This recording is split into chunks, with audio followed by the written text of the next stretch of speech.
I think now for about 2 years, we've talked about trade, the trade war, trading, trade, the trade war. You might have heard about the trade war and the global economy, by the way. I mean, at what point do we just, what did Mozart or somebody say, like the definition of insanity is doing the same thing over and over again and expecting a different outcome? I mean, at what point do we just factor this into all of our models and move on?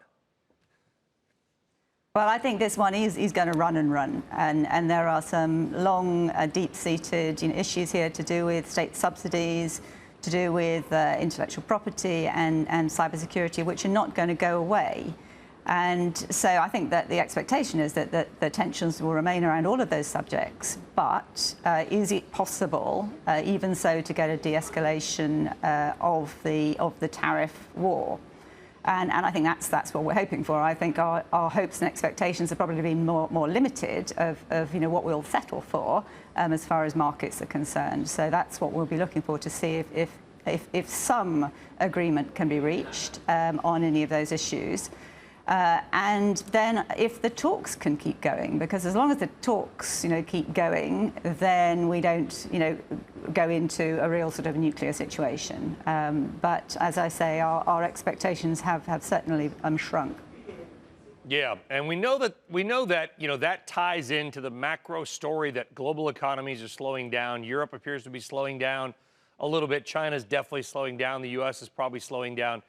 But is there enough money? A fancy word for that would be liquidity. Is there enough liquidity in the world to mitigate the slowdown's impact on stocks and maybe keep a floor underneath the equities markets globally?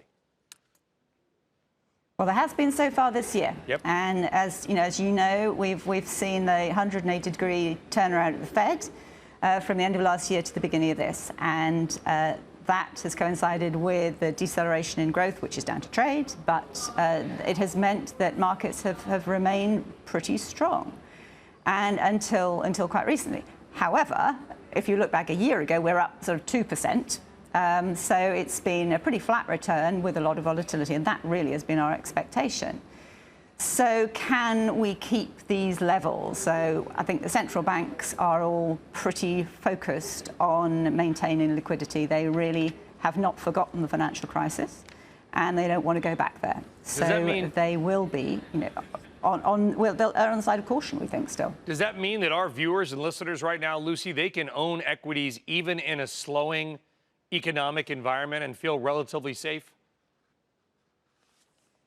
They should own selective equities, and I think this is a time where it really does make sense to be active. The last 10 years, you've been able to just invest in the index, and you've made a very decent return with very low volatility. Now, that environment, I think, is changing, and you should now expect from the markets overall, the equity markets, much lower returns and some higher volatility. And that means that you do need to be a little bit more selective and active, and really focus on quality.